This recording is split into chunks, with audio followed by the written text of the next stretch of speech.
Hoje vamos falar sobre intervenção implementada por pais e a nossa convidada é a Cláudia Zirbes.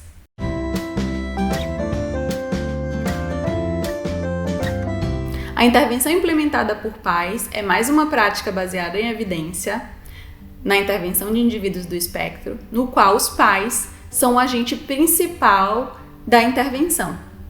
São eles que conduzem parte ou totalmente a intervenção dos próprios filhos. Aqui no Brasil a gente tem um laboratório chamado Aprende, que é ligado à UFPA, que faz diversos estudos utilizando os pais como agentes de ensino e demonstram melhora nas respostas das crianças com esse tipo de intervenção. Agora vamos chamar a Cláudia, que ela vai falar um pouco da experiência dela com essa prática. Eu sou a Cláudia Zirbes, eu tenho 50 anos, 3 filhos, sendo que o meu filho mais novo, o Guilherme, que tem 14 anos, é autista. Eu comecei nesse universo do autismo como mãe, obviamente, sem conhecer muitas coisas sobre o espectro, sobre intervenção, cheia de dúvidas, com absolutamente nenhuma certeza, tanto sobre o presente na época, quanto sobre o futuro. Mas eu fui muito privilegiada do ponto de vista de poder ir buscar essas informações. Na minha formação, eu comecei fazendo muitos cursos na época, 2009, o diagnóstico dele, a gente tinha muito poucas possibilidades assim no Brasil em termos de estudo.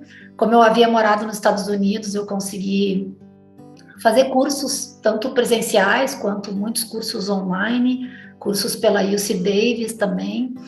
E esse universo foi sendo descortinado para mim aos poucos, ao mesmo tempo que eu ia vivendo também os meus próprios desafios, enquanto mãe de uma criança com TEA, um TEA que não é leve, Eu sou formada em farmácia, já era formada em farmácia há muito tempo, e acabei fazendo psicopedagogia na expectativa de aprender um pouco mais sobre autismo. Eu não aprendi muito sobre autismo na psicopedagogia, para não dizer que eu não aprendi nada, mas eu aprendi sobre desenvolvimento infantil. E eu acho que esse é um parâmetro muito importante quando a gente trabalha com autismo, Poder ter esse norteador balizando o que a gente busca, com as nossas crianças no espectro. E, posteriormente, eu fiz a especialização em análise do comportamento aplicada. Fiz aqui no Brasil, embora eu acho que se eu não tivesse esse background dos Estados Unidos, de ter feito supervisão também com o analista do comportamento de lá, eu acho que teria sido muito difícil de eu entender, até porque eu não vinha de uma área da educação, eu não fiz psicologia, Então, essas lacunas, elas foram preenchidas com muitos outros cursos que complementaram as formações oficiais, digamos assim. Eu já tinha 2 filhas, Então, tudo aquilo que funcionou perfeitamente bem, como um passe de mágica com elas, não funcionava com o Gui. Ele não se interessava por brinquedos, ele não engajava, ele não tinha jogo simbólico. Então, tudo que eu tinha aprendido não valia exatamente para ele naquele formato. E eu gosto muito de uma prática e uso, Atualmente, eu trabalho com famílias, Então, uma das práticas que eu gosto muito é da autoscopia, que é quando tu filma essas interações com a criança e depois tu observa essa filmagem, já com algum conhecimento teórico. Então, são coisas que para os pais ficam evidentes. Nossa, como eu pergunto demais, como eu falo demais, como eu não dou tempo para ele, como eu atropelo, como eu brinco num nível muito superior ao que ele está conseguindo fazer.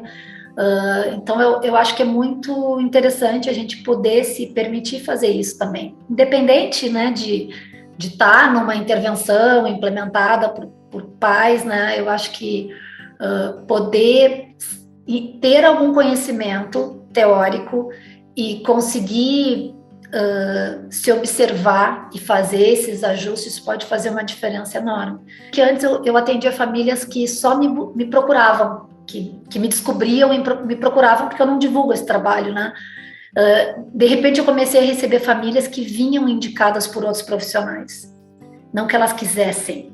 E aí que eu comecei a entender o desafio desses terapeutas que estão na linha de frente, trabalhando com a criança e que não encontram eco na família, né? Porque eu sempre tentei estar envolvida com meu filho, mas eu não posso pegar a minha experiência e dizer, ó, é isso que tu tem que fazer. Eu vou ter que me ajustar à realidade dessa família, mas eu também preciso que eles entendam esse papel determinante que eles têm, porque senão a gente vai estar aqui falando de prática baseada em evidência, né?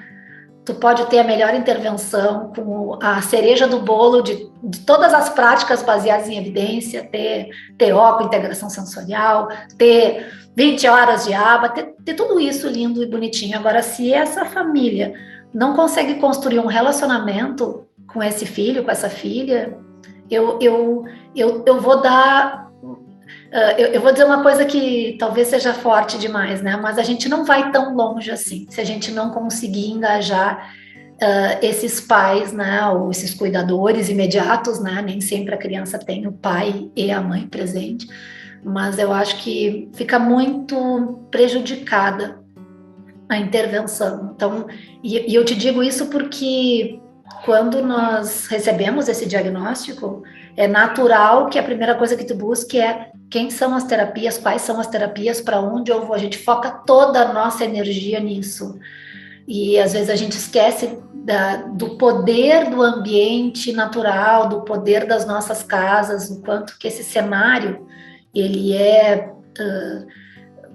muito potente para a gente desenvolver uma série de habilidades e claro, se tu perguntar para qualquer pai, para qualquer mãe o que eles esperam, eles querem que os filhos sejam, claro, eles querem que falem, né, que se desenvolvam, que aprendam, mas eles também têm um interesse genuíno que essa criança fique bem, que ela fique feliz, e quando é uma criança que tem comportamentos interferentes, né, se ela tem comportamentos que são muito frequentes, ou muito intensos, ou muito duradouros, né, então é choro, crises de se joga no chão, enfim, tudo isso impacta, né, a rotina dessa família e tem esse efeito bidirecional do quanto que esses comportamentos dela interferem no funcionamento da família e o quanto que as respostas dessa família frente a esses comportamentos impactam o desenvolvimento e o funcionamento dessa criança. Então, entender essa dinâmica, para mim, é passo número 1.